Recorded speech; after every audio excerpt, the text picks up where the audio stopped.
السلام عليكم ورحمة الله وبركاته.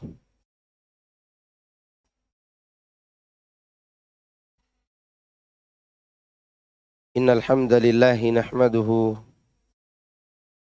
ونستعينه ونستغفره ونعوذ بالله من شرور أنفسنا وسيئات أعمالنا. من يهده الله فلا مضل له ومن يضلل فلا هادي له. وأشهد أن لا إله إلا الله وحده لا شريك له وأشهد أن محمدا عبده ورسوله صلى الله عليه وعلى آله وأصحابه أجمعين وسلم تسليما كثيرا مزيدا. أما بعد، يا أيها الذين آمنوا اتقوا الله حق تقاته ولا تموتن إلا وأنتم مسلمون. فإن أصدق الحديث كلام الله وخير الهدي هدي محمد صلى الله عليه وسلم وشر الأمور محدثاتها فإن كل محدثة بدعة وكل بدعة ضلالة وكل ضلالة في النار. Para jemaah sekalian yang dirahmati dan dimuliakan oleh Allah Subhanahu wa taala. Allah Subhanahu wa taala telah menurunkan kitab yang penuh dengan kebaikan dan keberkahan agar manusia mentadaburi dan menghayati ayat-ayatnya. Sebagaimana Allah berfirman di dalam surah Sad ayat 29. Kitabun anzalnahu ilaika mubarakun liyadabbaru ayatihi wa liyatadhakkara ulul albab. Al-Quran adalah kitab yang kami turunkan kepadamu, yang penuh dengan keberkahan, agar mereka menghayati ayat-ayatnya. Dan orang-orang yang berakal sehat mendapat pelajaran darinya. Di dalam ayat yang mulia ini, Allah menyebutkan dua sifat Al-Quran. Yang pertama, kitabun. Tanpa disebutkan kitab apa, tapi disebut kitabun. Yang mana arti kitab itu adalah yang menghimpun segala sesuatu, yang merangkum segala sesuatu yang dibutuhkan oleh manusia. Itu kitab. Kitab apa? Tidak disebutkan kitab apa, tapi disebutkan kitab saja untuk memberikan penjelasan bahwa Al-Quran ini menjelaskan semua yang berkaitan dengan hukum-hukum agama, baik itu akidah, baik itu hukum muamalat, atau hukum-hukum ibadah, atau berkaitan dengan hukum janayat, hukum pidana, atau undang-undang. Semua terdapat di dalam Al-Quran.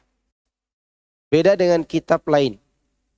Misalnya kitab fikih, ia hanya menjelaskan masalah fikih saja. Misalnya kitab tauhid, hanya menjelaskan tauhid saja. Misalnya kitab muamalah, hanya menjelaskan sisi muamalah saja. Tapi Al-Quran disebut kitab. Itu sifat pertama.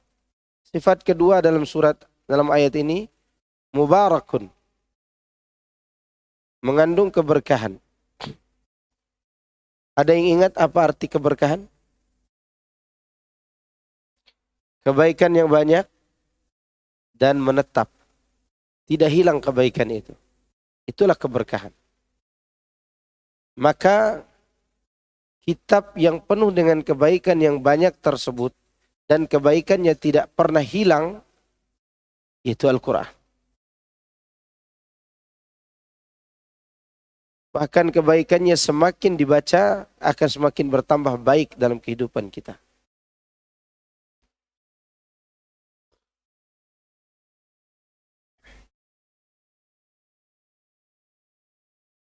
Maka kita bersyukur kepada Allah Subhanahu wa taala yang telah memberikan kesempatan kepada kita untuk mempelajari, membaca dan menghayati serta mengajarkannya kepada orang.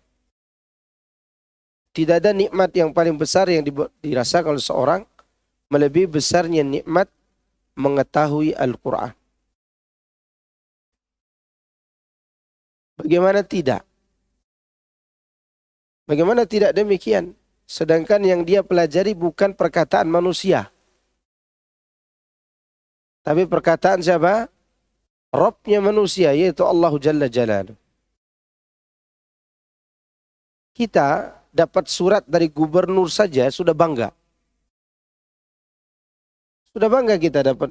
Ini jemaah Al-Ghazi, jemaah Masjid Raya Taman Yasmin mendapat masing-masing surat yang sama dari gubernur. Suratnya tidak ada panjang, cuma selembar.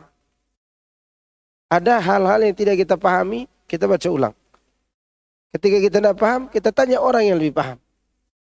Kenapa? Karena kita senang dapat undangan dari apa? Gubernur. Lalu bayangkan kalau itu surat yang dikirim oleh Tuhan yang Maha Esa. Penuh dengan keberkahan, penuh dengan kebaikan. Lalu kita bersiapkan diri untuk membacanya. Dan mentadaburinya. Dan mentadaburi serta membacanya tidak semudah yang kita bayangkan. Semua murni pemberian Allah. Karunia dari Allah. Membacanya pun adalah nikmat dari Allah. Mentadaburinya nikmat dari Allah. Itu harus kita sadari.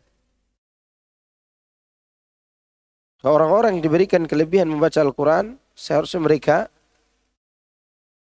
mensyukuri nikmat ini. Bukan malah menjadikannya sebagai perbuatan bid'ah. Perbuatan yang diada-ada tidak mampu mensyukuri nikmat ini. Hari ini orang, waliyadzubillah, baca Quran bagus-bagus, udah main saweran segala sekarang. Ya kan, ada orang baca Quran dengan suara yang bagus itu. Ya, suara apalah itu, gaya baca mereka. Itu disawer sekarang. Tidak lagi untuk ditadaburi. Dan itu yang terlarang dalam agama kita. Menjual ayat-ayat Allah yang terlarang diantaranya adalah kita baca ayat Al-Quran, kemudian diberikan uang dengan bacaan itu. Karena membacanya bagi pribadi seorang adalah ibadah pribadi namanya. Beda dengan mengajar. Mengajar itu ada muta'addiyahnya. Ada yang dikenai ilmunya. Sekarang saya baca nih. A'udzu billahi minasy syaithanir rajim. Laqad kana lakum fi Rasulillahi uswatun hasanah liman kana yarjullaha wal yawmal akhir wa dzakarallaha katsira. Selesai itu anak pulang. Dapat fulus, boleh enggak? Enggak boleh. Kenapa? Karena bacaan ini asalnya ibadah fardiyah, ibadah untuk diri sendiri. Ada kita beribadah kepada Allah yang hukumnya fardu kifayah atau hukumnya sunnah, tapi ada yang dikenai. Seperti teman-teman yang ngajar di pondok pesantren, ngajar Quran, ngajarin, ada yang dikenai yang dia ajarkan. Dan itu boleh dia terima gaji. Tidak masalah, karena dia lagi mengajarkan dan ilmunya mengenai seseorang. Kalau baca kemudian disawer, itu sebenarnya yang terlarang itu. Ya. Karena itu ibadah fardiyah, ibadah untuk diri sendiri. Sama dengan sholat. Sholat sunnah untuk siapa? Boleh nggak kita sholat sunnah untuk orang lain kemudian dibayar? Nggak boleh. Sama seperti itu bacaan tadi. Beda halnya kalau dia mengajarkan cara baca, tajwidnya, bagaimana isi dan kandungannya. Diajarkan, ada yang diambil ilmu. Maka oleh karenanya ikhwan fillah azakumullah, musibah yang besar di hari ini adalah orang mulai ikut-ikutan. Ya, ikut-ikutan. Saya lihat sawer-sawer itu udah, kalau di Bima udah ada sejak pulangnya Kori terbaik internasional itu. Sejak pulang dia ke Bima, orang Bima itu udah mulai sawer kalau ngaji itu. Saya tanya, sudah berapa lama ini? Baru-baru ini. Baru-baru ini sawer-sawer ngaji Al-Quran. Ayat Al-Quran itu Allah katakan liyadabbaru ayatihi. Agar mereka mentadaburi, menghayati ayat-ayatnya. Dihayati. Kenapa Allah mulai dengan Bismillahirrahmanirrahim? Itu dihayati itu. Apa rahasia dibalik Alhamdulillahirabbil alamin? Apa rahasia dibalik Ar-Rahmanir Rahim Maliki Yaumiddin? Kenapa iyyaka na'budu wa iyyaka nasta'in diletakkan setelah Maliki Yaumiddin? Itu menghayatinya. Apa rahasia dibalik itu? Itu cara mentadaburi. Jika kita sudah menjalani ini semuanya, tinggal kita siapkan fisik dan hati kita untuk mengamalkannya. Maka itu yang berfaedah di kuburan nanti. Kan sudah sering saya sampaikan, orang yang ditanya di kuburan itu apa ditanya? Tuhan, siapa Tuhanmu, apa agamamu, siapa nabimu. Ketika orang beriman bisa menjawabnya, malaikat bertanya lagi dalam riwayat Imam Ahmad. Dalam riwayat Imam Ahmad ada pertanyaan berikutnya. Wa ma ilmuka, apa ilmumu? Kan gitu pertanyaan. Maksudnya, kok kamu tahu Allah Tuhanmu, Islam agamamu, kemudian Muhammad Rasulullah. Dari mana kau tahu? Dijawab oleh orang yang beriman tadi. Qara'tu kitab Allah. Alasannya apa? Dia baca Al-Quran. Dia tidak sekedar baca. Fa'amantu bihi. Apa yang dia pelajari, dia bentuk menjadi iman dalam hatinya. Aku imani setelah itu. Tidak sampai di situ. Wa saddaqtu. Dan aku pun membenarkannya dalam bentuk amal. Dipelajari, kemudian jadikan iman. Bagaimana dia bisa jadi iman kita kalau kita tidak tadaburi? Kan dia bisa membentuk iman kalau kita hayati, tadaburi.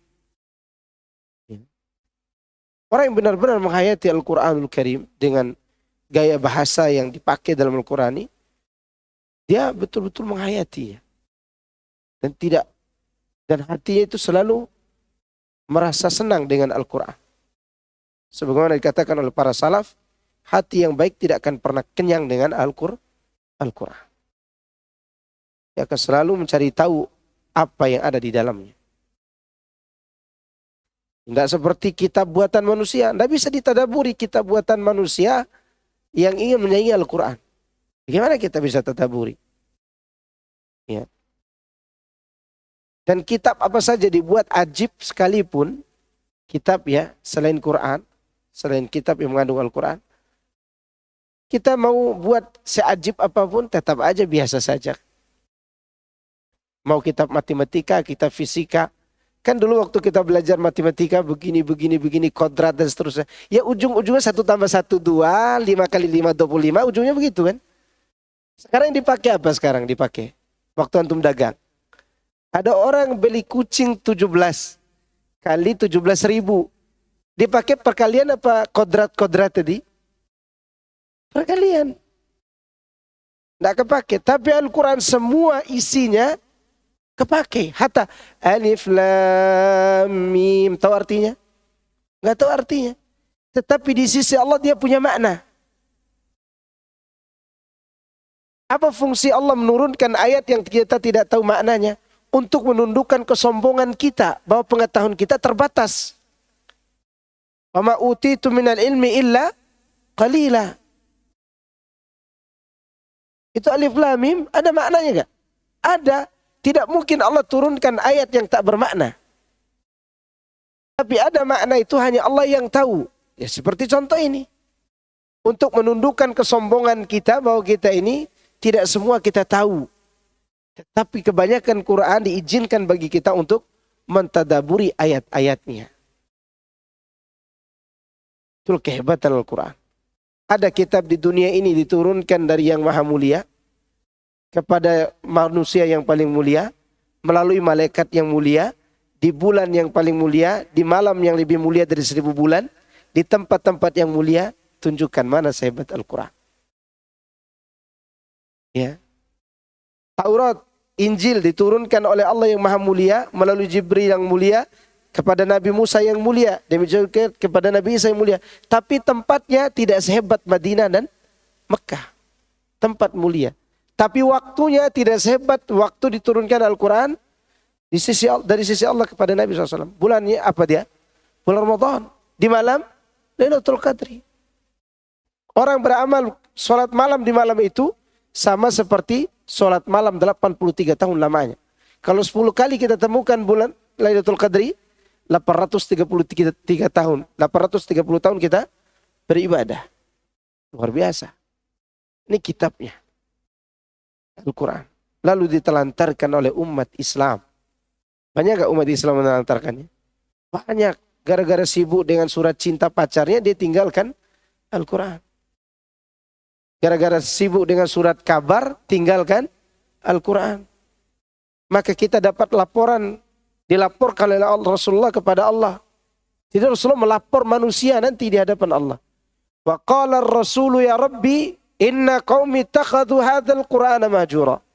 Wahai Rabb, dan Rasul berkata kepada Allah, ya Rabb, wahai Tuhanku, sungguhnya kaumku menelantarkan Al-Quran ini. Mau dilapor oleh Nabi kita. Orang yang melantarkan Al-Quran sudah dilapor oleh Nabi kepada siapa? Kepada Allah. Bukan kepada Pak Polisi yang gampang disogok, bukan. Dilapor kepada Allah. Dilapor. Subhanallah. Waliyadzubillah, kita berlindung kepada Allah menjadi orang-orang yang terlapor. Baik, hari ini insya Allah kita bahas pembahasan terakhir. Insya Allah mungkin nanti saya akan baca sebagiannya, tidak semuanya, mengenai keutamaan Al-Quran. Al-Quranul Karim. Apa arti Al-Quran?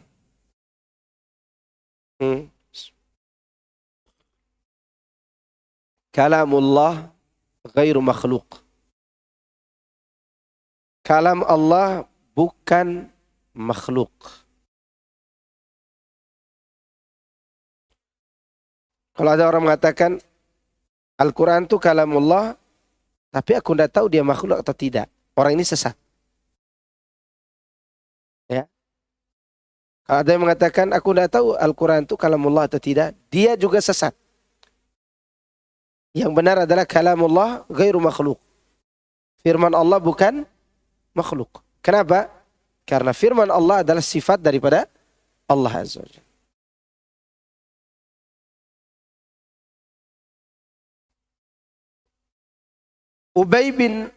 Abu Ubaid Al-Qasim bin Salam mengungkapkan dari Ibnu Abbas, Al-Quran diturunkan sekaligus dalam satu waktu ke langit dunia ketika Lailatul Qadar. Setelah itu diturunkan secara bertahap selama 20 tahun. Kemudian dia membacakan firman Allah, wa Qur'anan faraqnahu litaqra'ahu 'alan nas 'ala muksin wa nazzalnahu tanzila. Jadi ini pendapat yang masyhur bahwa Al-Quran itu diturunkan sekaligus kapan? Di malam Lailatul Qadri di bulan Ramadan. Ke langit dunia. Setelah itu diturunkan secara bertahap selama 20 tahun. Mungkin di sini 20 tahun lebih sebenarnya. Karena kan 23 tahun Rasulullah SAW menerima wahyu itu. Dari umur berapa? 40 tahun sampai 63 tahun.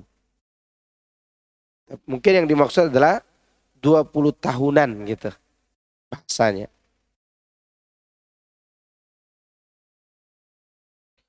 Allah berfirman, dan Quran itu telah kami turunkan dengan berangsur-angsur agar kamu membacanya perlahan-lahan kepada manusia dan kami menurunkannya bagian demi bagian. Wa nazzalnahu tanzila. Diturunkan bagian demi bagian. Tidak diturunkan sekaligus kepada Nabi SAW. Tapi diturunkan sekaligus di langit dunia. Ya, di malam Lailatul Qadri. Ketahuilah ini adalah sanad yang sahih. Riwayat dari Ibnu Abbas. Sementara mengenai bermukimnya beliau sallallahu alaihi wasallam selama 10 tahun di Madinah. Hal tersebut tidak termasuk masalah yang diperselisihkan. Artinya beliau di Madinah berapa tahun? 10 tahun. Sedangkan waktu bermukimnya beliau di Mekah sesudah kenabian, pendapat yang populer menyebutkan bahwa lamanya adalah 13 tahun. Berarti 13 tahun di Mekah, 10 tahun di Madinah. Hal di atas dasar fakta bahwa beliau menerima wahyu pertama pada usia 40 tahun. Itu faktanya. Dan beliau wafat pada usia 63 tahun. Berarti kalau beliau disepakati tinggal di Madinah 10 tahun, setelah menerima wahyu pertama, beliau tinggal di Mekah berapa tahun? 13 tahun. Ditambah dengan umurnya berapa tahun? 53 tahun. Kan umur 40 baru menerima wahyu. Ya. Demikianlah menurut pendapat yang benar. Maka dimulailah diturunkan wahyu di tempat yang mulia tersebut. Yaitu Mekah, negeri yang suci. Sebagaimana berlangsung di waktu yang mulia pula. Yaitu bulan Ramadan. Maka kemuliaannya menggabungkan dua kemuliaan. Mulianya waktu dan mulianya tempat. Mulia tempat dan mulia waktu.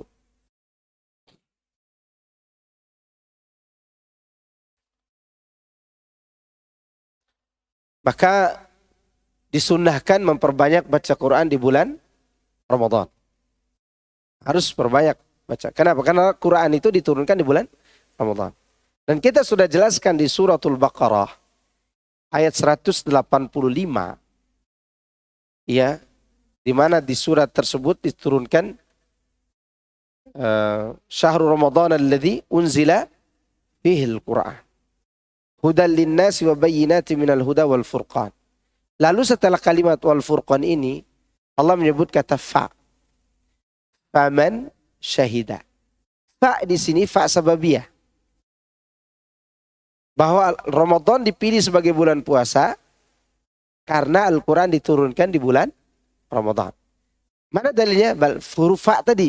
Faman syahida minkumus syahra falyasum. Jadi huruf fa itu ditadaburi oleh para ulama sebagai fa sababiyah. Fa yang menunjukkan sebab. Artinya begini. Kalau diterjemahkan melalui tafsir, maka karena disebabkan Quran diturunkan di bulan Ramadan, maka puasa wajib terjadi di bulan Ramadan. Gitu maksudnya. Kan itu sudah Anda sering sampaikan.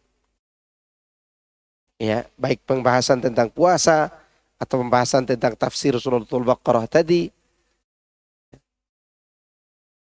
Jadi ini menunjukkan bahwa bulan Ramadan adalah bulan yang mulia. Mulianya Ramadan mengikuti kemuliaan apa?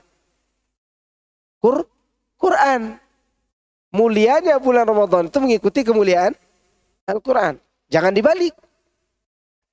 Ya, jangan dibalik bahwa Al-Quran itu mulia gara-gara bulan Ramadan. Tetapi Ramadan itu mulia gara-gara mengikuti kemuliaan Al-Quran. Maka dianjurkan di bulan itu memperbanyak baca Al-Quran. Dan Rasulullah mencocokkan bacaannya itu setiap tahun. Makanya Al-Quran itu tidak bisa dirubah.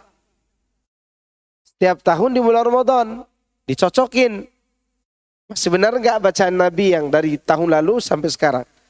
Dicocokin terus tuh oleh Jibril alaihissalam. Sesuai dengan apa yang ada di sisi Allah Azza wa Jalla. Dan tidak ada perubahan. Itu kehebatan daripada penjagaan Allah terhadap Quran.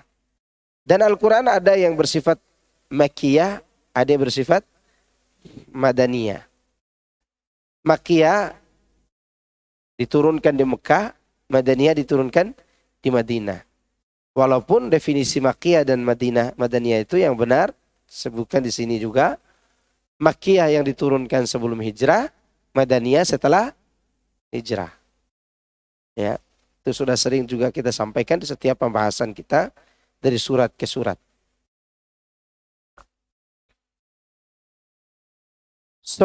Telah disebutkan ijma', sepakat para ulama bahwa surat itu ada sebagiannya Makkiyah, ada sebagian yang lain Madaniyah. Dan ada yang Madaniyah meskipun diturunkan di Mekah. Ada nggak yang Madaniyah yang diturunkan di Mekah? Al-yawma akmaltu lakum dinakum wa atmamtu alaikum ni'mati. Itu turunnya di mana? Di Arafah waktu beliau haji. Arafah ada di Mekah apa Madinah?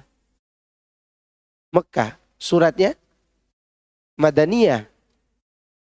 Suratnya Madaniyah, turunnya di Mekah. Karena Rasulullah melakukan haji setelah hijrah. Udah lama beliau hijrah. Tahun berapa beliau haji? 10 kenabian. Di akhir-akhir hayat beliau. Sallallahu alaihi wasallam. Makanya ayat-ayat terakhir yang diturunkan itu tadi. Al-yawma akmaltu lakum dinakum.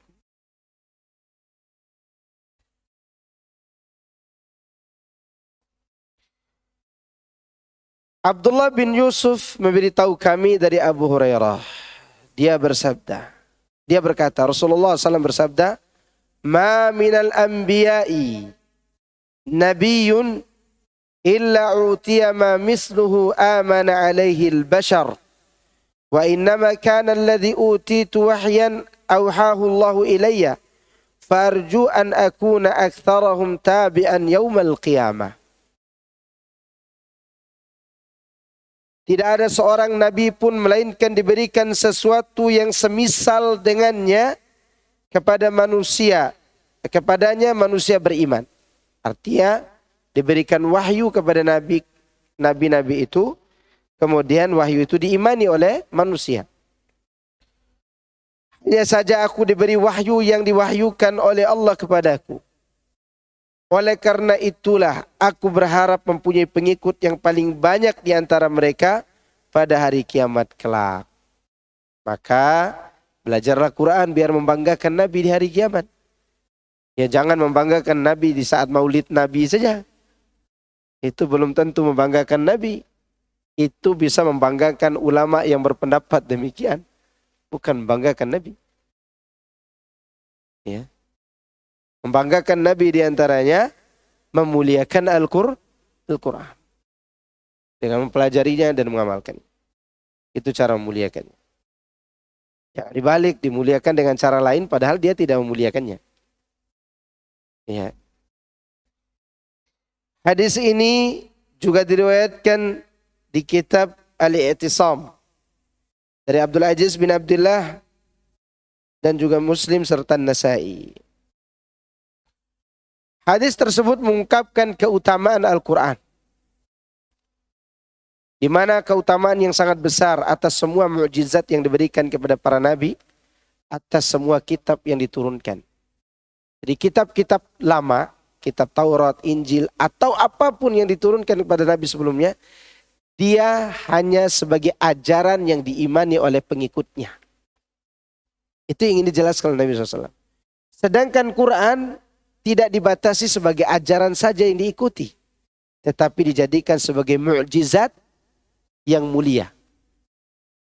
Kalau kitab yang lain itu hanya mengandung ajaran, sedangkan Quran mengandung ajaran dan mukjizat. Mukjizat Nabi Musa, Nabi Isa atau nabi-nabi sebelumnya, mana mukjizat itu? Tidak bisa dilihat lagi, hanya dikenang dan dibaca. Diimani mereka punya mukjizat. Sedangkan mukjizat Rasulullah SAW, terbelahnya bulan dan seterusnya, mana mukjizat itu? Udah tidak kelihatan. Mana yang masih kelihatan? Al-Quranul Karim. Jadi kalau ada orang bertanya, mana mukjizat Nabi yang bisa dilihat? Nih, ayat Al-Quran. Di mana ayat-ayatnya tidak ada yang bisa membuat yang semisal dengannya. Ada nggak yang bisa membuat Al-Quran yang seindah Al-Quran? Untuk menyaingi surat Al-Asri saja, Nabi palsu yang bernama Musailamah Al-Kadzab bikin kata-kata lucu yang tidak bermakna. Kan pernah dicerita oleh Amr ibn al-As, dia waktu itu musyrik, ketemu Musailamah Al-Kadzab. Musailamah Al-Kadzab bertanya, apa yang diturunkan kepada sahabatmu? Dibacakan oleh Amr ibn al-As. Kenapa Amr ibn al-As bisa baca Quran padahal dia musyrik? Jawabannya dia orang Arab. Orang apa? Arab. Arab asli, bukan Arab maklum.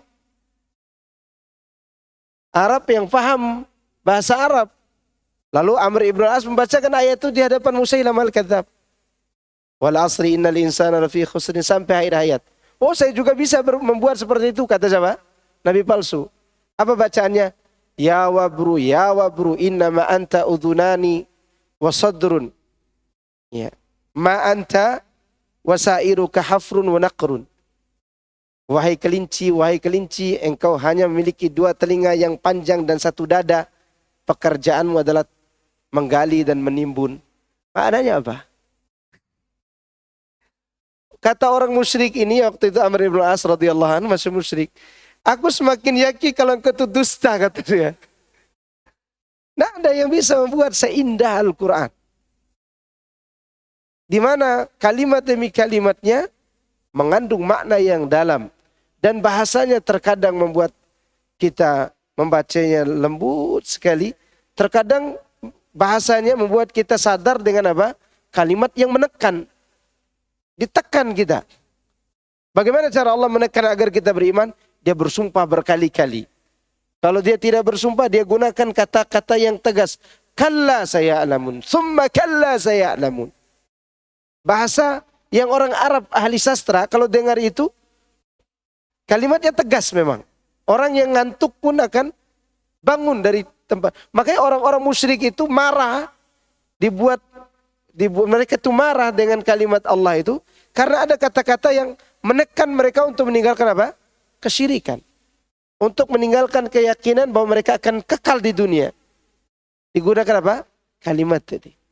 Kadang Allah menggunakan kalimat cuma 1 huruf menekan mereka untuk berbuat. Yaitu huruf lam, lam taukid.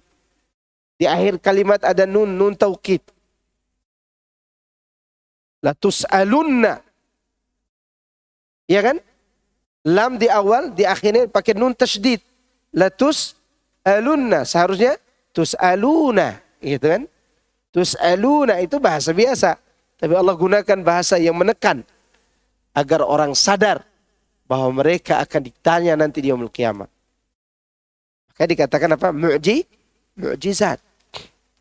Maka ketika orang kafir berkumpul di rumahnya, ketua geng mereka Al-Walid ibnul Mughirah, ya, mereka nanti insya Allah dibahas di surat Al-Muddatsir tentang itu. Tapi saya singgung dulu, mereka ketika duduk di rumah Al-Walid bin Mughirah, di situ ada pembesar-pembesar, ada Abu Jahal, ada Utbah bin Rabi'ah, ada Al-Walid ibn Mughirah. Mereka berkumpul. Ini Muhammad ini bawa ajaran apa nih? Mereka bingung mau bilang apa. Kata satu orang, kita katakan saja dia orang gila. Enggak seperti itu kata-kata orang gila. Ini kata-kata terlalu indah. Kan kata-kata Al-Quran itu tersusun rapi, pembahasannya sistematis. Kalaupun dijauhkan pembahasannya, tetap fokusnya di situ juga. Contoh, amma yatasa'alun 'anil naba'il 'azim alladzi hum fi mukhtalifun. Kalla saya'lamun summa kalla saya'lamun. Tiba-tiba Allah berbicara bumi. Alam naj'alil arda mihada wal jibala autada wa khalaqnakum azwaja. Padahal di awal Allah bicara hari kiamat. Kok tiba-tiba bicara bumi yang diciptakan, gunung yang ditegakkan, dihamparkan dan seterusnya? Ternyata Allah ingin memberitahukan secara akliyah, begitulah cara Allah menghidupkan orang mati setelah dia dikuburkan. Sebagaimana Allah mampu menciptakan langit dan bumi dari awal, dari situ juga Allah menciptakan manusia setelah mati. Menghidupkan kembali. Orang Arab paham. Gaya bahasa seperti indah sekali. Nah, kalau dikatakan ini kata-kata orang gila, tidak cocok. Lalu satu orang mengatakan, kita katakan saja syair. Jangan. Syair itu penuh dengan kebohongan, baru ketemu tuh ujung-ujungnya. Kalau tidak bohong, tidak indah syair itu. Maka wali ketua gengnya tidak terima. Kalau begitu kita katakan saja sihir, nggak sama. Nggak sama dengan sihir. Awalnya Walid bin Mughirah ini tidak menerima. Tapi orang-orang mendesak, terus apa? Dipikirkannya 2-3 hari baru mereka putuskan. Kayaknya yang lebih cocok sihir deh. Kenapa? Karena sihir yang memisahkan ibu dan anaknya, suami dengan istrinya. Nih Muhammad nih kalau udah beriman wanitanya, suaminya diceraikan oleh istrinya. Berarti pisah. Nah tukang sihir kayak gini nih. Tapi begitu mereka sampaikan itu tukang sihir, semakin banyak orang yang mengikutinya. Kenapa? Kalimat sihir tidak seperti ini. Jampi-jampi sihir itu tidak seperti ini. Ya kan? Kadang jampi-jampi sihir itu tidak dipahami. Maka begitulah keindahan daripada mukjizat ini. Maka ini mukjizat yang tetap akan ada sampai hari kiamat tiba.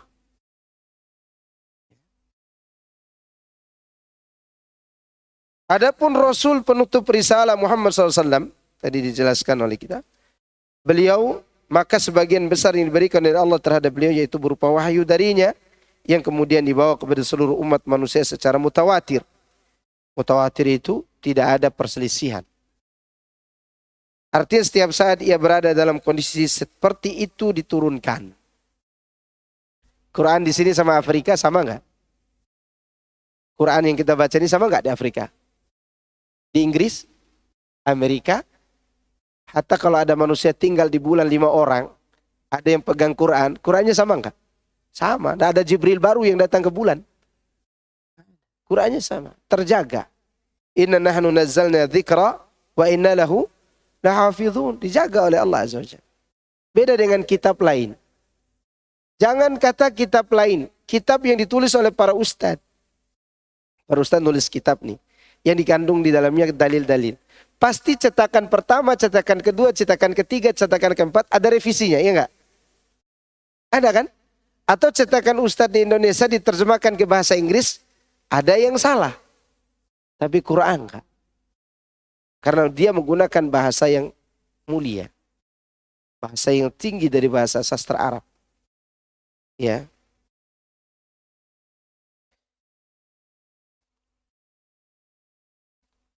Risalah beliau umum kepada semua orang. Allah mengatakan tabarakalladzi nazzala al-furqana ala abdi liyakuna lil alamina nadhira. Maha suci Allah yang telah menurunkan Al-Furqan. Ini nama lain dari Al-Quran. Apa Al-Furqan? Pembeda antara yang baik dan yang benar. Kepada hambanya agar dia menjadi pemberi peringatan kepada seluruh alam. Bukan untuk orang Arab saja, tapi untuk seluruh alam. Ya. Allah juga berfirman, membicarakan tentang keajaiban mukjizat Al-Quran. Qul la in ijtama'atil insu wal jinnu ala an ya'tu bimithli hadzal Qur'an la ya'tuna bimithlihi walau kana ba'duhum li ba'din dhahira. Katakanlah, sesungguhnya jika manusia dan jin berkumpul untuk membuat yang serupa dengan Al-Quran ini, niscaya mereka tidak akan dapat membuat yang serupa dengannya. Sekalipun sebagian mereka menjadi pembantu, penolong bagi sebagian yang lain. Kiranya jin dan manusia ini sama-sama sepakat. Ayolah sekali-kali kita kumpul yuk, damai. Untuk apa damai? Bikin yang semisal Quran. Sanggup mereka? Gak sanggup. Jangan kata satu Quran, surat Al-Asri saja, mereka tidak sanggup. Sampai Nabi palsu tadi membawa surat tentang kelinci yang tak bermakna. Yang tidak punya makna. Apa maknanya kelinci? Ada kelinci. Tapi coba Allah berkualitas kalimatnya. Di mana Allah membuat perumpamaan ma ba'udatan fama fauquha. Dibuat perumpamaan dengan lalat, nyamuk, atau yang di atasnya. Kemudian orang-orang kontemporer meneliti kenapa nyamuk sampai dibuat sebagai permisalan yang ajaib dalam Al-Quran. Ternyata nyamuk sekecil itu ya, punya 3 jantung. Jantung kanan dan kiri menggerakkan sayapnya. Jantung utama untuk apa? Mendeteksi di mana kita tidur. Sekarang kalau kita matikan lampu, nyamuk masih tahu nggak kita di mana? Tahu. Itu pencuri yang jujur. Yang dia bangunkan kita dulu baru dia curi darah kita. Kan dia bunyi gitu kan? Pencuri seharusnya masuk pelan-pelan gitu. Dia enggak, dia bangunkan dulu sampai kita tepuk telinga kita dan dia melarikan diri. Nyamuk. Keajaiban luar biasa. Bermakna, maka diteliti secara sains oleh manusia, ternyata di situ keajaiban di antaranya. Sampai Allah membuat apa? Perumpamaan. Dan tidak ada yang bisa membuat nyamuk. Ada yang bisa membuat nyamuk di sini? Ada. Beritahukan kepada manusia, siapa yang bisa membuat nyamuk? Tak berdarah tapi dia mencuri darah kita. Umurnya pendek lagi. Tak bisa membuat pendek umur manusia. Kenapa? Demam berdarah? Umurnya pendek. Luar biasa. Dan dia punya makna yang banyak kalau Allah berbicara. Kalau ditadaburi, dihayati, dan seterusnya.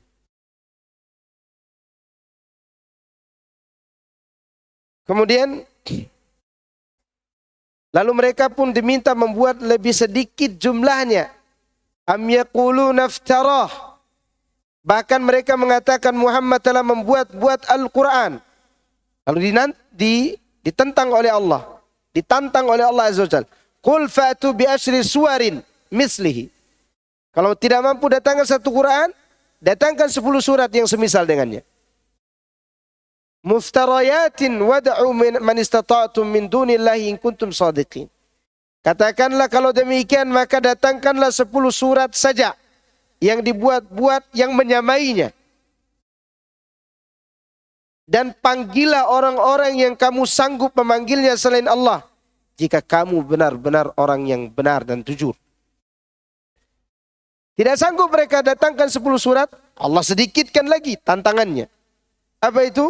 Am yaquluna iftara. Qul fa'tu bisuratin mislihi. Datangkan 1 surat. Kalau 10 surat tidak sanggup, 1 surat. Wad'u man istata'tum min dunillahi in kuntum shadiqin. Panggil orang-orang yang kalian sanggup panggil selain Allah. Jika kamu orang-orang yang benar. Tidak sanggup juga. Disuruh mendatangkan apa? 1 ayat. Ya kan? Didatangkan yang semisal dengannya. Dan mereka tidak sanggup juga. 1 surat tidak sanggup. Tadi dicontohkan Nabi palsu tadi. Datang bawa surat yang aneh. Untung dia tidak bawa surat cinta dari mantannya. Lantas tantangan itu difokuskan pada posisi ini di dalam beberapa surat Makkiyah. Sebagaimana kami sebutkan di surat Madaniyah. Salah satunya pada surat Al-Baqarah bahwa dia berfirman, "Wa in kuntum fi raibin mimma nazzalna ala abdina fa'tu bi suratin min mithlihi. Wad'u syuhada'akum min dunillahi in kuntum shadiqin. Fa in lam taf'alu wa lan taf'alu fattaqun nar allati waquduha an-nas wal hijarah. U'iddat lil kafirin." Dan jika kamu tetap dalam keraguan tentang Al-Quran yang kami wahyukan kepada hamba kami Muhammad, buatlah 1 surat saja yang semisal dengannya. Dan ajaklah penolong-penolongmu selain Allah, jika kamu memang orang-orang yang benar. Maka jika kamu tidak dapat membuatnya, dan pasti kamu tidak akan dapat membuatnya, maka peliharalah dirimu dari api neraka yang mana bahan bakarnya adalah manusia dan batu yang disediakan bagi orang-orang kafir. Takkan sanggup mereka datangkan 1 surat. Tidak bisa dilawan keindahan Quran. Ada surat Al-Quran akhirannya sama selain Al-Quran? Tidak ada. Wadduha wal laili idha saja, ya, wasyamsi wadduhaha wal qamari idha talaha wan nahari idha jallaha wal laili idza yaghshaha was samai wama banaha wal ardi wama tahaha. Nangis orang bikin surat kayak gini.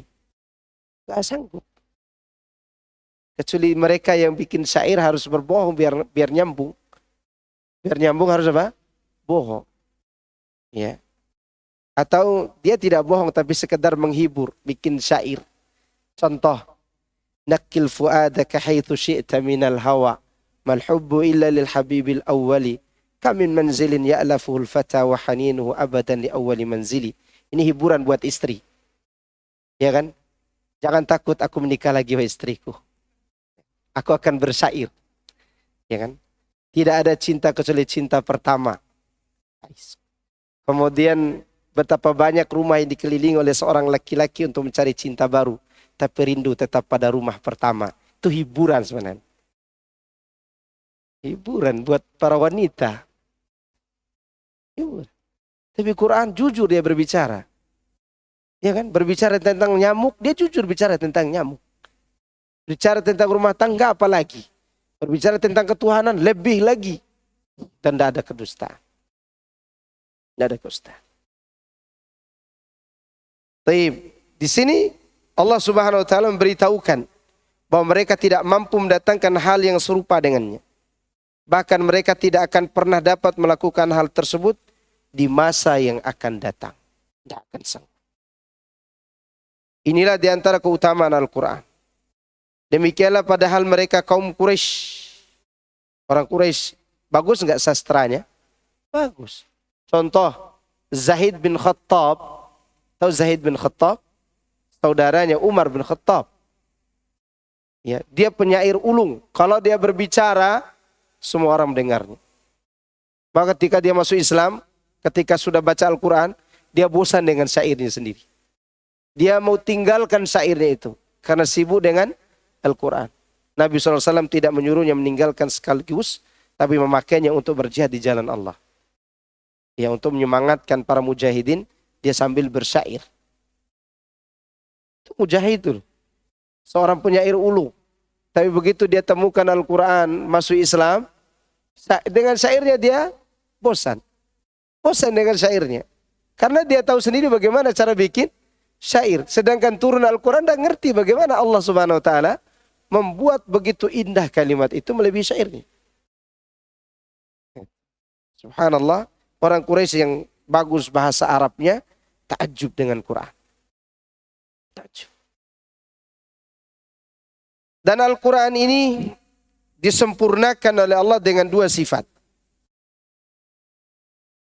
Kebenaran dan keadilan. Dengan dua sifat. Kebenaran dan keadilan. Allah berfirman dalam suratul An'am ayat 115. Suratul An'am ayat 115 Allah katakan, "Wa tammat kalimatu rabbika sidqan wa adala." Dan telah sempurna kalimat Rabbmu sebagai kalimat yang benar dan adil.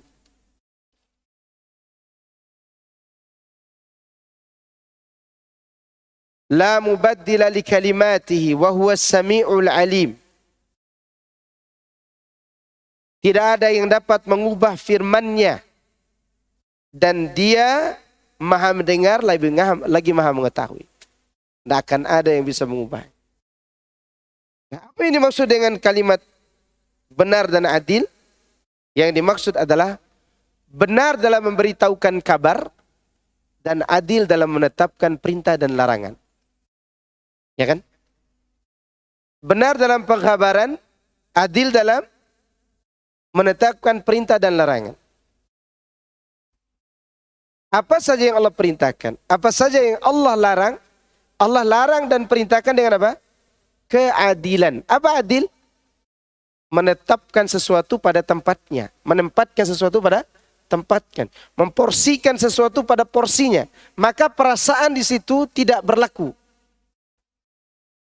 Contoh, dua orang pemuda dan pemudi berzina, ketangkap, dibawa ke pengadilan mahkamah peradilan, lalu ditetapkan dia dicambuk 100 kali, masing-masing 100 kali, kan secara perasaan tidak tega. Perasaan ini diletakkan di tempat yang rendah, dinaikkan apa? Ketentuan Allah hukum jenayat tadi. Kalau tidak demikian, maka anak-anak pemuda-pemudi itu akan meremehkan perzinahan. Dan itu terbukti di negeri kita. Kalau ketemu orang yang sedang berselingkuh, kalau sudah menikah namanya selingkuh. Ya kan? Kalau belum menikah namanya seleksi. Ya kan? Itu istilah di negeri ini. Maka dianggap biasa zina itu. Sudah menikah apa namanya? Selingkuh, bukan zina. Menurut mereka, kan sama-sama mau. Kalau belum menikah apa namanya? Seleksi. Dizinahi anak orang beberapa orang demi menyeleksi. Terjadi. Kenapa? Karena mereka keluar dari keadilan yang Allah tetapkan. Kasihan Pak Ustadz, nanti dicambuk anak SMP. Dicambuk saja. Kapan dicambuk? Setelah saya jadi pemimpin. Kalau memungkinkan. Dan itu tidak mungkin. Ya, negeri ini kalau menetapkan hal itu, maka kita tidak akan temukan anak-anak atau akan meminimalisir anak-anak yang berzina. Karena keadilan Allah itu luar biasa. Sekarang merajalela di mana-mana orang mengeluh anaknya hamil di luar nikah. Bahkan ada seorang bapak melapor, ini saya dikasih tahu oleh salah seorang petugas kepolisian yang datang lapor Pak Ustadz. Banyak sekali orang tua anak perempuan yang anaknya itu duduk sama teman laki-lakinya belajar di rumahnya. Di rumah perempuan itu, di mana perempuan itu punya bapak di situ. Setelah itu dia masuk kamar, anaknya lagi disetubuhi oleh 5 orang teman laki-lakinya, 6 orang teman laki-lakinya. Baru dia lapor, padahal mereka sama-sama mau. Kenapa mereka berani lakukan? Karena kalau sudah dilapor ke polisi, setelah itu hanya diberikan apa? Arahan saja. Pulang mereka melakukan lagi. Kenapa? Karena mereka tidak masuk pada keadilan Allah. Ingat tuh, sempurnanya Al-Quran, sempurnanya syariat Allah dengan 2. Kejujuran dan keadilan. Tidak ada berita bohong dalam Al-Quran. Ada berita bohong dalam Al-Quran?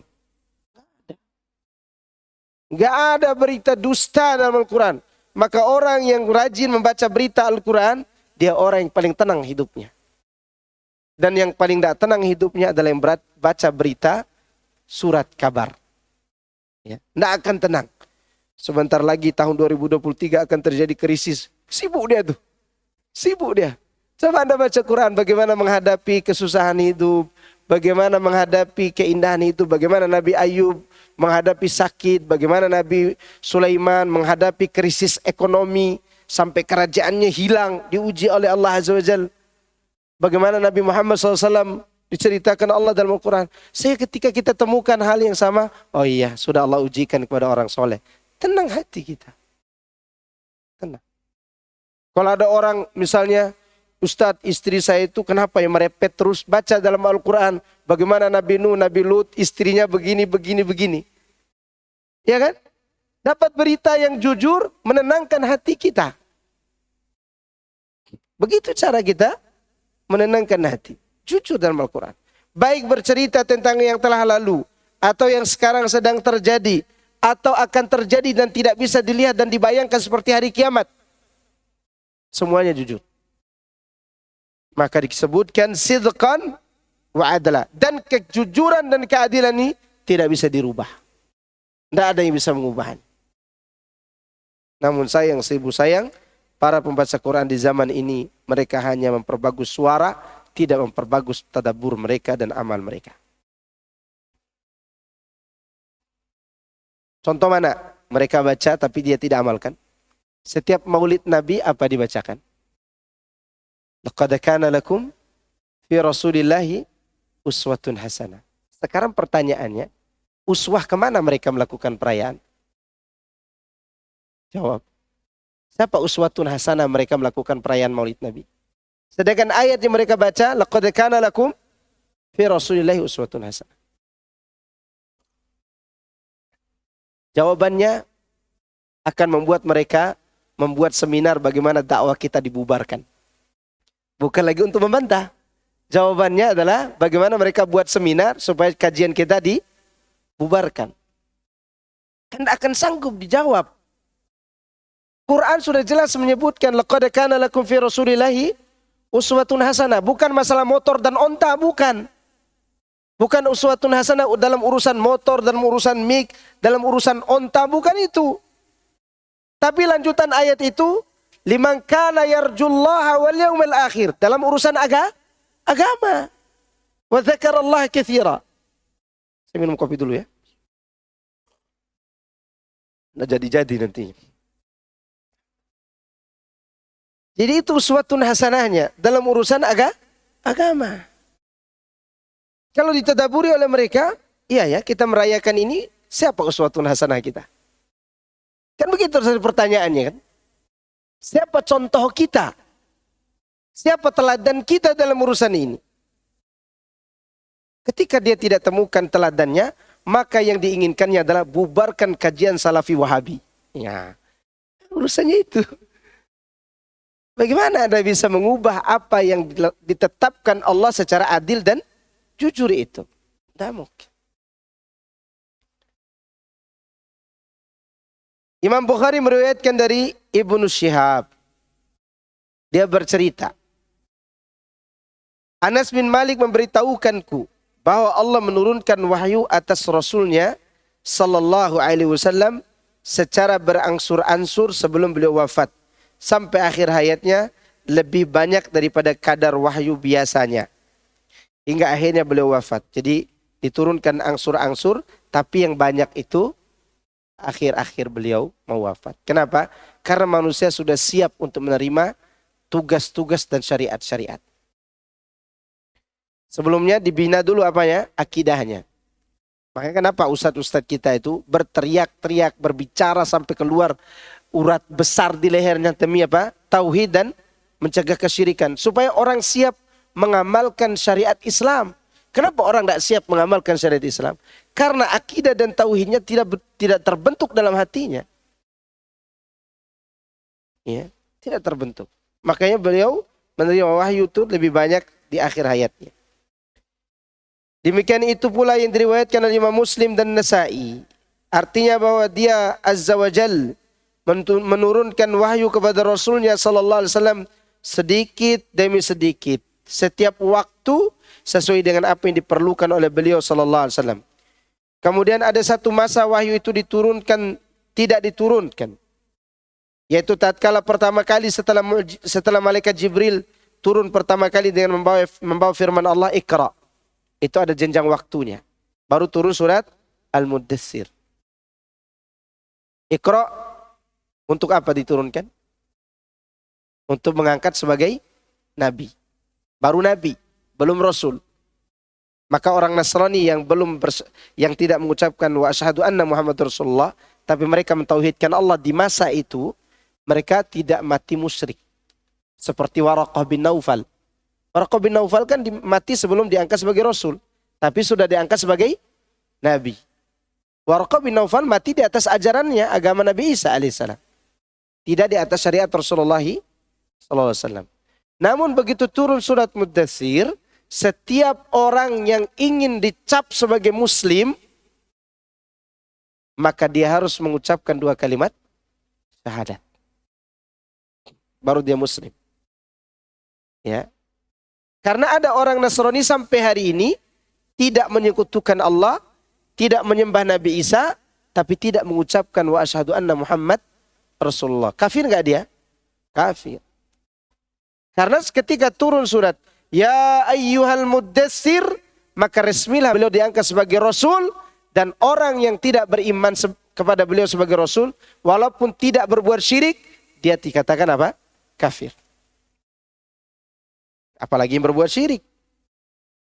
Ya ayyuhal muddatsir kum fa'andzir. Itu wahyu berikutnya setelah agak ada jedah waktu diturunnya wahyu tersebut. Surah Muddatsir diturunkan sebagai ayat yang mengangkat beliau seorang rasul. Pengumpulan Al-Quran. Lihat pengumpulan Al-Quran. Dulu Al-Quran itu di lembaran-lembaran, ya, di dada-dada para sahabat. Imam Bukhari meriwayatkan dari Ubaid bin Sabbaq bahwa Zaid bin Sabit menceritakan Abu Bakar mengirim seorang utusan yang mengabarkan kepadaku keadaan orang-orang yang terbunuh pada peristiwa perang Yamamah, perang melawan Musailamah Al-Kadzab. Waktu itu Umar bin Khattab sedang berada di sisinya. Lalu Abu Bakar berkata, Umar telah mendatangiku dan berkata, pembunuhan terhadap para qari semakin parah. Dan aku benar-benar khawatir pembunuhan ini semakin gencar dilakukan terhadap banyak ahli qiraat di beberapa tempat hingga kandungan Al-Quran pun hilang. Jadi aku menyarankan kiranya engkau perlu memerintahkan untuk mengumpulkan Al-Quran. Aku tanyakan kepada Umar, bagaimana mungkin kami melakukan sesuatu yang belum pernah dilakukan oleh Rasul? Lihat, bagaimana para sahabat takut berbuat bid'ah. Awalnya Abu Bakar tidak mau mengumpulkan Al-Quran. Kemudian Umar pun berkata, demi Allah ini benar-benar perbuatan yang sangat baik. Umar berkali-kali mendatangiku sehingga Allah melapangkan dadaku untuk melakukan gagasan itu. Dan aku pun akhirnya sependapat dengan Umar. Apakah perbuatan Abu Bakar ini perbuatan baru? Jawab. Perbuatan bid'ah? Enggak. Kenapa? Karena ada hadis mengatakan, alaikum bisunnati wa sunnatil khulafa'ir rasyidin al-mahdiyyin. Lalu Nabi mengatakan, hendaklah kalian berpegang dengan sunnahku dan sunnah para khulafa'ur rasyidin. Abu Bakar khulafa' enggak? Umar setelah itu. Baik, setelah Rasulullah mengatakan peganglah kepada sunnahku dan sunnah khulafa'ur rasyidin. Kemudian setelah itu Nabi mengatakan addu 'alaiha. Apa maksudnya Ustaz? Kok tiba-tiba sebut addu 'alaiha? Dalam bahasa Arab seharusnya ada dua sunnah. Sunnah Rasul dan sunnah para khulafa. Seharusnya kalimat setelah itu addu 'alaihima. Kata gantinya harusnya huma. Tapi Rasulullah menggunakan satu kata ganti. Ada yang paham? Ada yang paham enggak? Enggak paham juga. Kalau begitu saya pahamkan. Ya. Kalau disebut addu 'alaihima, berarti ada perbedaan antara sunnah Nabi dan sunnah khulafaur rasyidin. Begitu Rasulullah katakan kata tunggal, kata gantinya satu kata tunggal, addu 'alaiha, ini menunjukkan bahwa sunnah Rasul dan para khulafaur rasyidin adalah ketetapan dari Allah. Sama-sama dipakai untuk beribadah kepada Allah.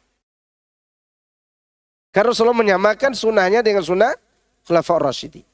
Perbuatan Umar dan Abu Bakar ini tidak disebut perbuatan bid'ah yang kemudian dengannya orang-orang beralasan, tuh lihat Umar, Abu Bakar mengumpulkan Quran, padahal Rasulullah tidak mengumpulkannya. Jawabannya ada pada hadis tadi. Rasulullah telah memberikan rekomendasi. Perbuatan para khulafaur rasyidin yang disepakati oleh sahabat lainnya sudah menjadi sunnah Rasulullah SAW juga. Jelas? Ya. Lalu sekarang ada orang berbuat bid'ah, mengatakan, tuh lihat Abu Bakar. Sekarang pertanyaan, Anda Abu Bakar apa tidak? Anda khalifah Rasul atau tidak?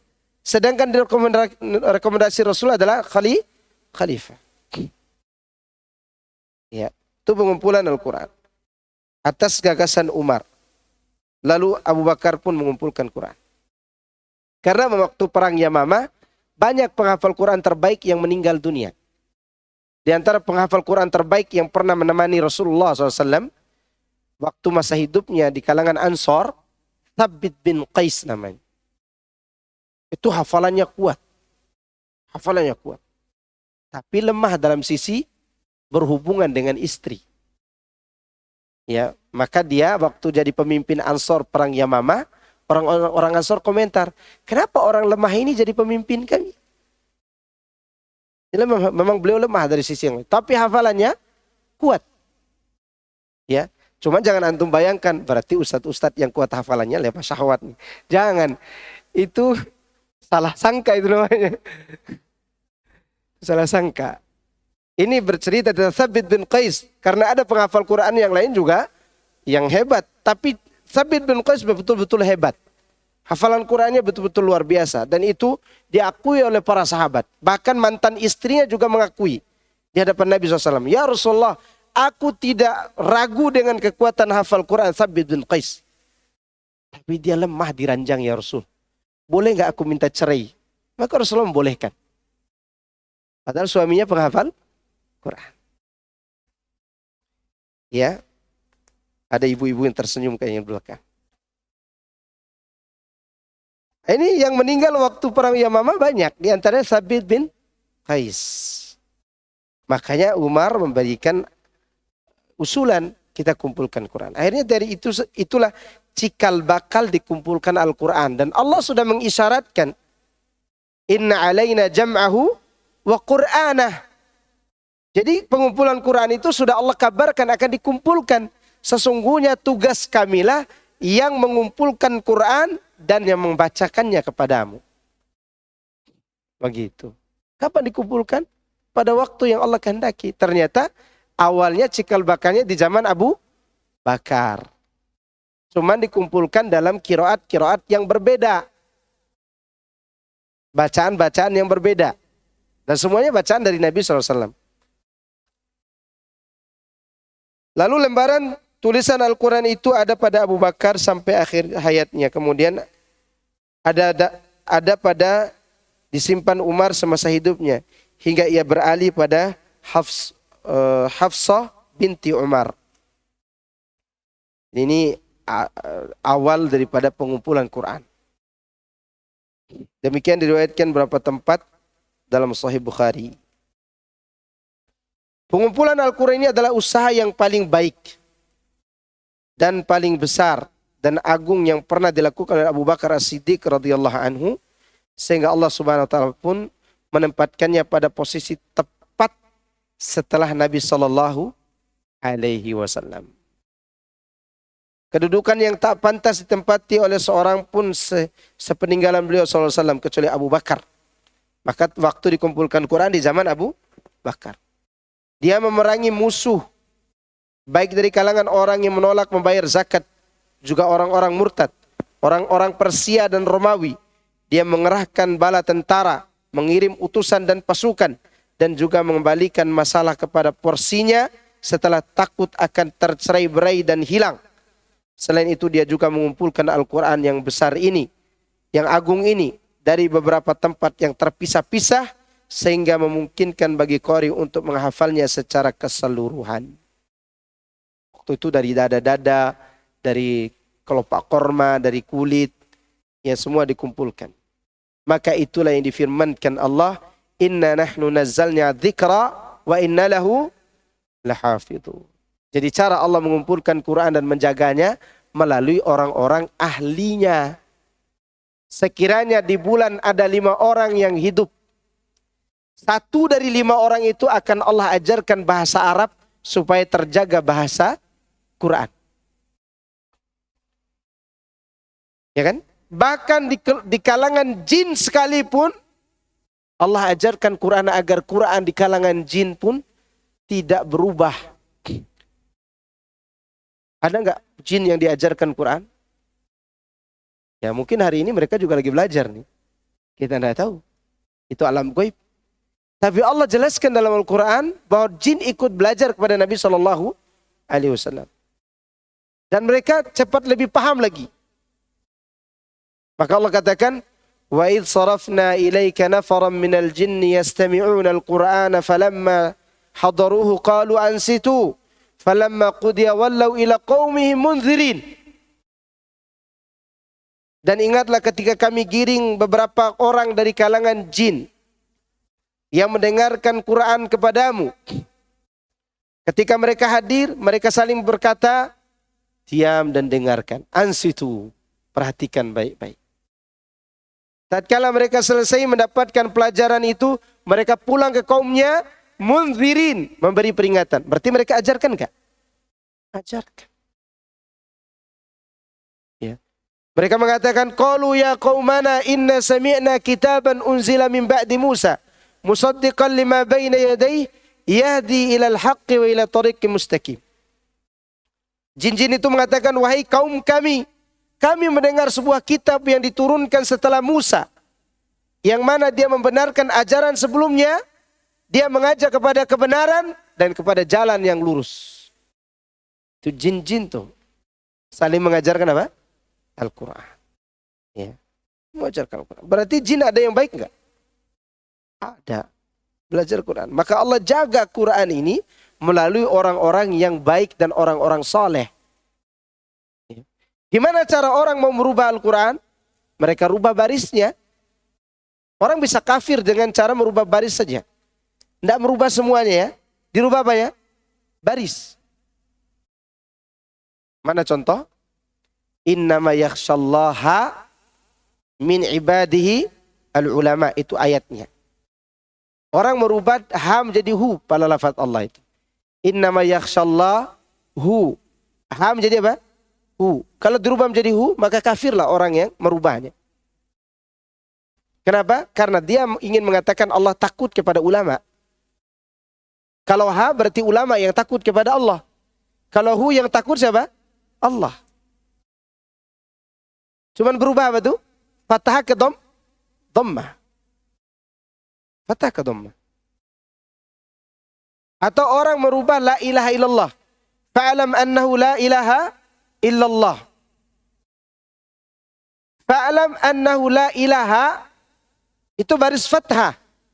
Maknanya menafikan sesembahan selain Allah. Kalau dirubah ha menjadi hun, fa'alam annahu la ilaha illallah, la ilahun, misal begitu. Maka tidak bermakna ilallahnya. Akan terpisah. Tidak bermakna ilallahnya. Kenapa? Karena ilahun menafikan satu Tuhan saja. Bisa ada 10 Tuhan, dinafikan la ilahun, berarti tinggal 9 Tuhan itu. Maka tidak berlaku ilallahnya. Maka perubahan baris itulah yang diinginkan oleh orang-orang yang menyimpang. Mu'tazilah dulu bagaimana cara mereka merubah Al-Quran? Mereka rubah baris. Wa kallamallahu Musa. Kan begitu ayatnya. Mereka rubah wa kallamallaha Musa. Berarti Allah tidak bisa bicara. Mereka inginkan Allah tidak boleh bicara. Karena kalau Allah boleh bicara berarti sama dengan makhluk. Itu kata mereka.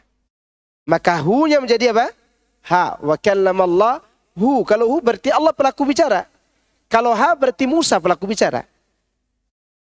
Maka orang-orang yang memahami bahasa Arab ketika baca ayat seperti itu, oh ada yang keliru nih. Dicocokkanlah dengan mushaf lain. Oh iya benar, ada yang keliru. Bisa nggak terjadi di hari ini? Bisa. Waktu saya di Al-Irsyad 2003 itu ada beberapa Quran yang dibagikan kepada santri yang kita baca, kita cuma baru belajar bahasa Arab, baca terheran-heran. Maka kita tanya ke Ustadz, benar ini Quran yang dibagi ini ada perubahan. Ada perubahan. Maka dicocokkan dengan Quran yang asli dari Madinah dan seterusnya. Nah, begitu cara Allah menjaganya. Maka kita jangan khawatir Quran ini akan hilang, jangan khawatir. Yang kita khawatirkan adalah kita hilang dari hadapan Al-Quran. Itu kita khawatirkan. Saya ulangi lagi kalimatnya. Jangan khawatir Quran ini musnah. Ya, karena Quran tidak akan mungkin hilang di muka bumi ini sampai Allah yang menghendakinya. Tapi khawatirlah hati kita ini jauh dari Quran. Atau kita tidak hadir di hadapan Quran. Maka yang rajin sholat malam, baca Quran sambil sholat.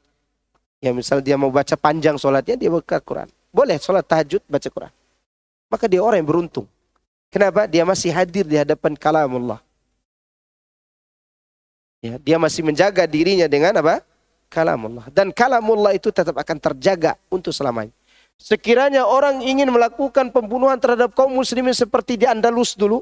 Apa tujuan mereka? Berdarah-darah di Andalus dan di Baghdad. Orang menghabisi kaum muslimin dan ingin menghilangkan jejak Quran di muka bumi. Masih ada nggak orang bisa baca Quran hari ini? Masih. Apa tujuan orang-orang Yahudi membunuh orang-orang Palestina? Tujuannya diantaranya agar para penghafal Quran tidak ada lagi. Tapi penghafal Quran itu tidak ada di Palestina, adanya di pedalaman Cina, bayangkan tuh. Di pedalaman Cina ada penghafal Quran, di sumber agama Islam mereka menghabisinya. Tidak bisa dihabisi Quran itu. Maka tenang saja kita tentang Al-Quran. Yang harus kita khawatirkan, hilangnya Quran dari mana? Dari dada kita. Dan itu tidak mampu dihilangkan oleh para musuh-musuh Ibnu Taimiyah. Musuh Ibnu Taimiyah menghilangkan pakaian Ibnu Taimiyah. Memenjarakannya di penjara yang gelap. Di penjara Al-Qal'ah.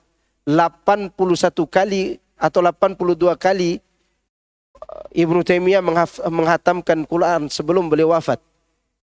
Di hataman terakhir beliau membaca surat Al-Qamar. Innal muttaqina fi jannati wa nahar. Sesungguhnya orang-orang yang bertakwa itu berada di dalam surga yang penuh kenikmatan dan juga an-nahar, sungai-sungai.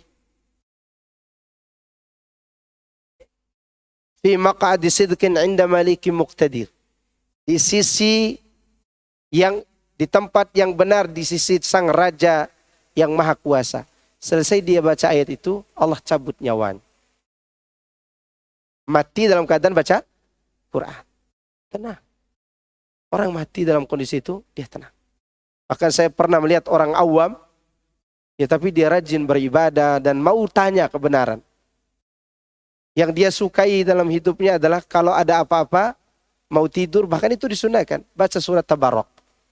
Dan waktu dibawa ke rumah sakit, dia mati dalam keadaan membaca surat Tabarok padahal dia pingsan. Dia tidak sadar. Dia tidak sadar siapa dirinya di rumah sakit. Pada saat dia pingsan itu mulutnya baca apa? Surat Tabarok. Dan dia wafat dengan surat itu, kata anak-anaknya. Maka semoga Allah mematikan kita dan menjaga kita dengan Al-Quran ini. Dan Allah memerintahkan Rasulnya untuk menyampaikan Quran ini kepada manusia. Lihat di halaman 524. Ya ayyuhar Rasul balligh ma unzila ilaika min rabbik. Wahai Rasul, sampaikan apa yang diturunkan kepadamu dari Rabbmu. Apa yang diturunkan kepada beliau? Al-Quran. Ya, maka Rasul itu bukan orang yang pelit. Rasulullah SAW telah menyampaikan Quran itu kepada manusia. Rasulullah SAW telah mengajarkannya. Tinggal kita mau mempersiapkan wadahnya untuk menampung ajaran Rasul ini. Apa wadahnya? Ini hati. Hati kita besar atau kecil? Segumpal daging. Tapi dia bisa menembus apa yang tidak bisa dikhayalkan. Apa itu? Beriman kepada Allah yang tidak bisa digambarkan. Malaikat tidak bisa digambarkan. Hal gaib tidak bisa digambarkan. Dari mana dia dapat iman itu? Dari sini nih. Dari Al-Quran. Maka hati yang kecil tadi meluas. Sehingga saking luasnya tidak bisa dibayangkan apa yang dia imani. Antum beriman gak kepada surga? Pernah lihat gak tetesan air jatuh dari surga itu bagaimana? Gak pernah. Tapi antum beriman. Percaya kepada yang tidak dilihat. Yang tidak bisa diterawang bagaimana indahnya. Bahkan kalau kita membayangkannya jadi ngeri gitu kan. Misalnya muadzin nanti di hari kiamat diberikan keutamaan panjang lehernya. Dibayangkan oleh kita, gimana panjang lehernya? Berarti kayak bangau dia begini. Itu hayalan antum. Tidak bisa dibayangkan. Atau Rasulullah sampaikan bidadari itu cantiknya luar biasa. Dia pakai 70 gaun, keindahan sumsumnya masih kelihatan. Kayak kaca dong Pak Ustadz. Enggak. Keindahan yang tidak bisa dikhayalkan. Saking indahnya apa yang kita imani melalui Quran ini. Ya. Rasulullah SAW mengatakan, salah seorang ulama mengatakan, sekiranya bisa dibayang, sekiranya bidadari itu ada kematian di surga, saking indahnya cantiknya bidadari, maka suaminya pertama kali melihat bidadari itu pasti mati. Andai ada mati. Ada seorang ulama mengatakan demikian, dia murid masih muda, mungkin masih jomblo di pojok masjid. Ketika para ulama itu mengatakan sekiranya ada mati di surga ketika melihat bidadari pertama kali, maka yang melihatnya akan mati. Dan pemuda di pojok itu mati beneran. Mati, betul-betul mati. Ada yang mati di sini? Tidak bisa dibayangkan. Tapi kita imani. Dari mana? Dari sini nih. Dari apa yang Allah turunkan kepada Muhammad SAW dan dia sampaikan itu, kita imani. Dan wadah itulah yang kita pakai sekarang, hati yang segumpal daging tadi. Dan keyakinannya meluas, lebih luas dari langit dan bumi. Oleh karena itu Rasulullah SAW bertanya kepada mereka pada saat hajatul wada. yakni hari Arafah. Di hadapan banyak orang menjadi saksi. Saat ketika paling banyak para sahabat berkumpul. Lalu beliau bersabda, sesungguhnya kalian bertanggung jawab mengemban amanah dariku. Lalu apa yang akan kalian katakan? Mereka berkata, kami bersaksi bahwa engkau sudah menyampaikannya, melaksanakan tugasmu dan menasihati kami. Kemudian beliau menunjukkan jari beliau ke langit. Menunjukkan jari beliau ke langit. Mengatakan Allahumma syahad, Allahumma syahad, Allahumma syahad. Ya Allah saksikanlah, ya Allah saksikanlah, ya Allah saksikanlah. Siapa yang disuruh jadi saksi? Allah Azza wa Jalla. Menyaksikan akan persaksian para sahabat bahwa Rasulullah sudah selesai menyampaikan Quran. Dan sudah sempurna. Tidak ada yang disembunyikan. Ada yang disembunyikan oleh Rasulullah SAW? Tidak ada. Semua disampaikan. Ya. Rasulullah SAW juga telah memerintahkan kepada orang-orang yang hadir supaya memberitahukan kepada orang-orang yang tidak hadir. Seraya mengatakan, "Ballighu anni walau ayah." Sampaikanlah kepada apa yang berasal dariku walaupun hanya satu ayat. Yakni sekalipun salah seorang di antara kalian mempunyai satu ayat Al-Quran saja, maka hendaklah dia menyampaikan kepada orang-orang yang setelahnya. Maka mereka menyampaikan ajaran beliau seperti yang beliau perintahkan tersebut. Maka mereka menempatkan Al-Quran sebagai Al-Quran dan sunnah sebagai sunnah tanpa mencampur aduk satu sama lain. Begitu. Inilah Al-Quran. Dan penulisan Al-Quran itu terjadi di zaman, kalau salah zaman Ali bin Abi Thalib. Penulisan baris atau titik Al-Quran. Dulu Al-Quran tidak punya titik. Ya, dulu Al-Quran tidak punya titik. Kemudian Ali bin Abi Thalib mengadakan penulisan dengan riwayat, dengan apa? Dengan titik, dengan barisnya. Di zaman Utsman pun demikian. Zaman Utsman dikumpulkan dalam satu qiraat agar orang tidak saling mengkafirkan. Nah, pembahasan ini masih panjang sebenarnya. Nanti insya Allah kalau memungkinkan kita bahas lagi sisanya ini pada pertemuan yang akan datang. Ya. Masih panjang sebenarnya. Tapi ada pertanyaan enggak?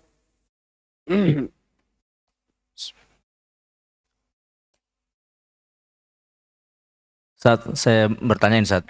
Kalau kita baca Al-Quran kan kita yang seharusnya ditadaburkannya, dipahami dan diamalkan. Tapi karena banyak beberapa hadis mengatakan baca Al-Quran, sesungguhnya Al-Quran akan mendapat pahala, satu huruf mendapat satu kebaikan dilipat gandakan menjadi 10 kebajikan. Jadi banyak orang yang hanya baca aja, Ustaz, tahunya baca. Jadi tadabbur. Apakah mendapat pahala, Ustaz? Apa ada pahalanya membaca aja, Ustaz? Kalau di saat waktu tertentu dia membaca untuk mengumpulkan pahala dan ada saatnya dia belajar maknanya, maka dapat pahala semuanya. Yang masalah adalah dia hanya baca tapi tidak tahu apa yang harus dilakukan dengan apa yang dia baca. Ya. Karena orang teroris pun membaca Quran enggak? Baca Quran enggak teroris? Dapat pahala enggak dia? Enggak dapat. Kenapa? Karena dia tidak mengamalkan apa yang dia baca. Apakah harus semua ini ditadaburi? Enggak. Tidak semuanya harus ditadaburi. Kalau mampu silakan. Karena mau mentadaburi semua ayat Al-Quran terkadang ada aja penghalang. Maka apa yang bisa Anda tadaburi? Tadaburi. Seperti kita ini belajar juz amma. Ya. Kemudian setelah ini belajar juz 29. Atau sebelumnya kita belajar Al-Baqarah. Sudah berapa lama kita belajar nih? Dari tahun berapa? Kalau salah 2014 ya. 2013 kalau salah. Dan baru selesai 2 juz. Berapa juz ya? 2,5, 3 lebih lah. Nanti insya Allah kita akan belajar lanjut. Entah siapa yang duluan, Quran yang duluan habis atau ruh kita duluan dicabut. Tapi usaha kita sudah ada. Mudah-mudahan ini jadi alasan kita di hadapan Allah bahwa kita sudah punya usaha untuk tadaburi ayat-ayat Al-Quranul Karim. Tetap harus diusahakan. Orang yang membunuh Ali bin Abi Thalib itu Abdurrahman bin Mulzam baca Quran enggak? Baca Quran. Bahkan dia bunuh Ali dengan ayat Al-Quran. Tapi dia tidak paham. Itu. Assalamualaikum warahmatullahi wabarakatuh. Afwan Ustadz, izin bertanya. Waalaikumsalam warahmatullahi wabarakatuh. Ada teman yang kerja di Indomaret. Kalau ada barang-barang yang mau dibuang oleh Indomaret, bolehkah teman saya ambil, Ustadz? Kalau itu sudah ketentuan dari manajemennya, silakan diambil. Mungkin misalnya ada makanan yang bisa dimakan ayam, bisa dimakan kucing, bisa dimakan kelinci, diambil. Tapi kalau sudah kadaluarsa jangan dikasih ke anak yatim, malah membunuhnya. Ya. Di Arab Saudi kemarin merayakan Halloween. Halloween. Oh, tapi umat muslim di Indonesia mengkaitkan dengan sikap nyinyir bahwa Maulid Nabi dilarang. Halloween dibolehkan di Arab. Apakah orang Arab berbuat salah, kemudian kesalahannya dijadikan sebagai dalil untuk membenarkan kesalahan kita? Ya kan? Ada istri gitu kan. Temukan suaminya lagi selingkuh. Lalu suaminya berdalil, Ustadz di samping rumah kita saja selingkuh. Gitu kan? Boleh gak begitu? Hah? Gak boleh. Mengadakan acara seperti melanggar agama enggak? Apa yang pertama kali membuat orang Arab membuat patung di Ka'bah waktu itu? Karena suku Khuza'ah, Amr bin Luhai al-Khuzai, berdalil dengan perbuatan orang-orang Syam. Kalau orang Syam minta kepada Allah melalui patung, berarti begini cara berdoa. Maka dia bawa pulang Hubal ke Ka'bah. Lalu di Ka'bah itu diletakkan patung-patung yang lainnya. Nah, dengan dasar itulah terjadi kesyirikan. Berdalil dengan kesalahan orang lain untuk membenarkan kesalahan diri sendiri. Apakah Amr bin Luhai al-Khuzai setelah dia berdalil bahwa orang Syam yang telah mengajarkannya, dia masuk surga? Enggak. Rasulullah melihat dia sedang mengurai ususnya, dia putar-putar di jangkar ususnya. Terus begitu disiksa oleh Allah. Karena dia yang pertama kali meletakkan apa? Hubal di Ka'bah. Ya, di daerah mana ini? Halloween ini. Biasanya itu mendatangkan bencana besar. Dan tidak bisa jadi dalil. Maulid Nabi dilarang, mereka berbuat maksiat. Kan begitu kan? Ya sama-sama kesalahan dua-duanya. Kenapa dibenarkan sesuatu yang salah dengan kesalahan orang lain? Iya kan?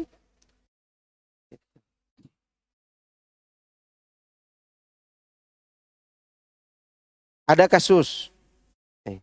Dalam satu lembaga pendidikan Islam, ketahuan santri dan santriwatinya berduaan nonton bioskop. Dan mengakui kalau mereka berpacaran. Bagaimana sebaiknya tindakannya Ustadz?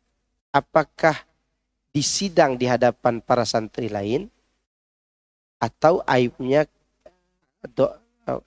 dan aibnya kemana-mana, atau cukup disidang dua orang itu dengan keluarganya agar tidak mengulangi lagi dan beristighfar? Syukron Ustadz. Apakah benar satu saat tulisan ayat Quran akan hilang, mushafnya jadi bersih dari tulisan ayat-ayat Al-Quran, huruf hijaiyahnya? Tapi jawaban yang pertama dulu.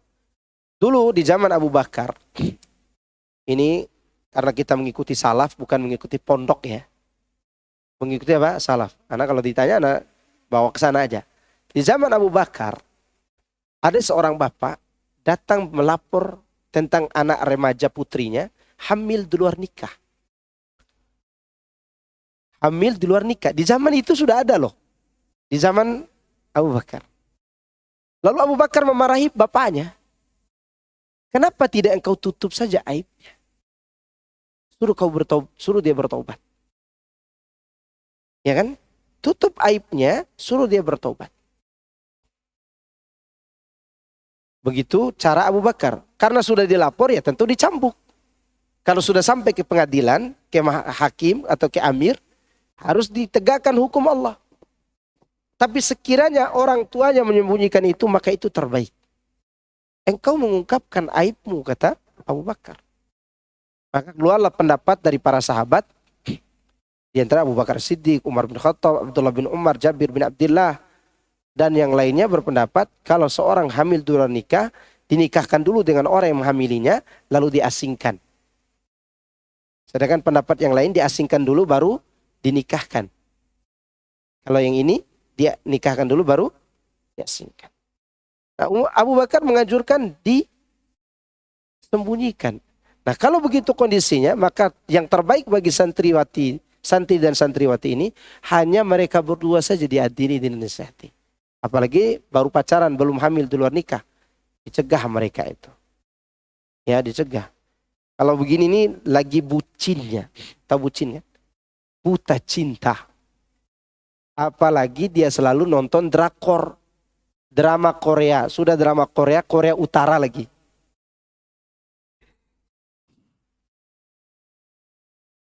Ini berbahaya buat para anak-anak zaman sekarang. Makanya bapak-bapak yang punya anak perempuan, sering-sering jadikan anaknya sebagai teman curhat. Ajak dia bicara. Karena wanita itu, anak perempuan itu butuh orang yang berikan perhatian. Kalau kita berikan perhatian kepada dia, maka dia tidak butuh perhatian orang lain. Iya, anak perempuan itu begitu. Dia cari, kenapa dia bisa ke pangkuan laki-laki berhidung belang gitu kan? Karena memang kurang interaksi dengan jagoan dia di rumah. Siapa jagoan dia, pahlawan dia? Ya ayahnya. Ayahnya tempat dia berinteraksi. Kalau dia tanya, cepat kita jawab. Abi apa ini? Jawab. Kenapa begini? Jawab. Karena kalau kita sibuk sendiri, komputer sendiri, pekerjaan sendiri, dia akan cari orang lain tempat dia bertanya. Ya tentu akan jadi pacarnya nanti. Anak perempuan begitu ya. Dan anak punya 4 anak perempuan. Saldo saya 4. Maka 4 kali mungkin saya akan mengakadkan nikah itu. Ya, kalau Allah berikan umur. Dan itu anak perempuan. Maka berilah perhatian pada mereka. Kalau bisa diajak, sekali-kali ajak San Mori gitu kan. Pakai motor. Ya jangan jauh-jauh lah. Mungkin dari sini ke Cirebon, ke Tegal gitu kan. Wah gitu. Senang dia tuh. Senang. Kan dia butuh teman. Demikian juga anak laki-laki. Dia butuh temannya juga. Daripada dia berteman dengan orang-orang di luar sana, ayahnya lah teman terbaiknya. Ya. Teman terbaik daripada anak itu. Maka sikap terbaik adalah disembunyikan aibnya, kasihan. Siapa tahu dengan Anda sembunyikan aibnya, maka dia menghargai Anda. Dan menghargai nasihatnya. Dan itu akan teringat terusnya. Oh dulu Ustadz ini pernah dapati saya punya aib dengan mantan saya. Gitu kan? Karena pacarnya udah jadi mantan. Kan orang pacaran yang dicari apanya? Perbanyak mantan sebenarnya. Terutama laki-laki, hobi perbanyak mantan. Ini saya kasih tahu ke ibu-ibu yang punya anak perempuan. Laki-laki itu nak, hobi mencari apa? Mantan. Sehingga sudah tuanya nanti dia kasih tahu ini mantan saya, mantan saya, mantan saya. Iya, sehingga nanti CLBK. Cinta lama bubarkan keluarga. Apakah benar satu saat tulisan ayat-ayat Al-Quran akan hilang? Iya. Dan itu tanda hari kiamat besar. Jadi ini akan kosong dari ayat-ayat Al-Quran. Lembaran ini. Dan yang tersisa hanya dari Al-Quran itu hafalan kakek-kakek dan nenek-nenek yang mengingat kalimat la ilaha illallah. Maka waktu itu yang masuk surga bukan orang yang sholat lagi. Karena tidak ada yang tahu sholat. Yang tahu kalimat la ilaha illallah saja yang masuk surga. Hanya itu yang diingat. Karena tidak ada lagi ajaran sholat yang terdapat dalam Al-Quran. Ada nenek-nenek, kakek-kakek. Pemuda-pemudanya tidak paham sama sekali. Yang mengingat adalah masih ada kalimat la ilaha illallah dalam hafalan orang-orang tua. Itu akan datang zamannya. Maka sebelum hilangnya ayat Al-Quran dari mushaf, sekarang kita lihat terus. Baca. Suatu hari nanti akan ada zamannya ini hilang. Bersyukurlah kita hidup di zaman masih bisa melihat mukjizat yang Allah turunkan kepada nabinya ini. Saya kira cukup. Subhanakallahumma bihamdika. Asyhadu an la ilaha illa anta. Astaghfiruka wa atubu ilaik. Assalamualaikum warahmatullahi wabarakatuh.